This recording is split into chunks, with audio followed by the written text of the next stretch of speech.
Week 13 of the Simulation Football League season takes us to Tulsa, where the East Division title is on the line in a matchup between two division foes. If Louisiana wins, they'll secure the division title with a week to play, while if Tulsa wins, the division race will be decided in the season's final week. Good afternoon, everyone, and welcome to Greenwood District Stadium in Oklahoma. Alongside producer extraordinaire Cameron Irvine, our statistician Mark Lopez, and my partner Jack Brown, I'm Tim Hackett. You're watching the SFL presented by APM Music live on YouTube.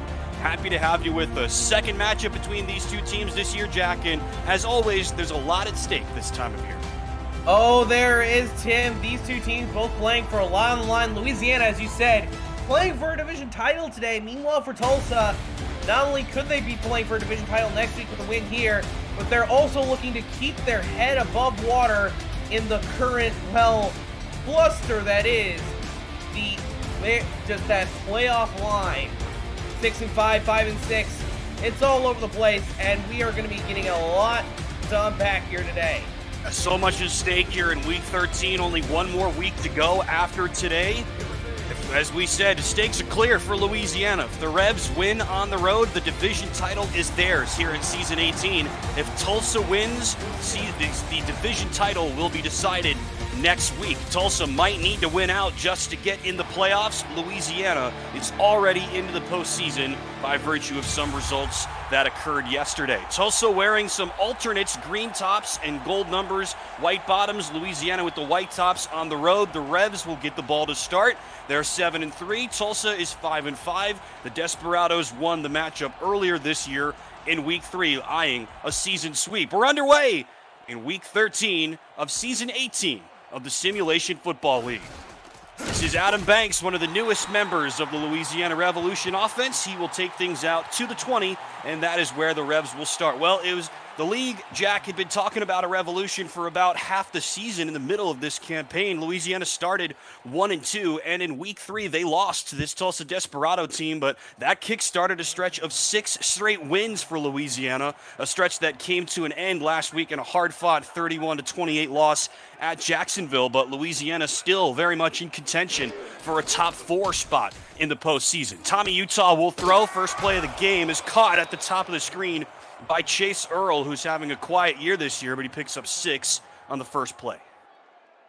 Yeah, and for Louisiana, their offense, it's been a pretty simple year for their offense. They drive down the field and set things up perfectly for kicker Otis Boudreau to get a couple points on the board.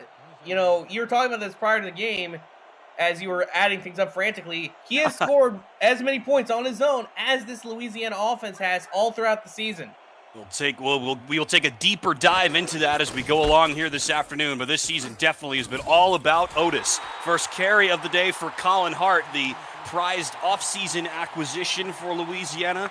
At the beginning of his career, half dozen seasons with Sioux Falls. First year playing for the team from the Bayou, and this three-headed rushing approach, Jack, is been some good, some bad. Hart has had a good season, but none of these guys have sensational numbers, but that is part of the point. Early third down for Louisiana. Utah zips it, and it's caught right towards midfield. They'll stop him at the 45, and a first down conversion for Louisiana. Second catch by Earl. Yeah, a nice grab over the middle to just keep things moving, and for Louisiana, that sets things up well on this second set of downs. Louisiana early attacking one of the league's worst pass defenses. Tulsa allows the second most passing yards in the league and the most total yards in the league. And now one of the Desperados jumps off sides as they go on the ground to Colin Hart. Let's tell you about the Louisiana offense as we await our first penalty call from R62. Tommy Utah is the quarterback. 2 running backs, Colin Hart and Randy Squarebush. An unusual look with Cameron Collier, the fullback. Chase Earl, Adam Banks, and B. Robo are the wide receivers. Garrison Blue is the tight end. You've already heard about the kicker, Otis Boudreau. A penalty assessed to Bertso Demora, 5th-year defensive end, and bonus 5 yards for the Revs.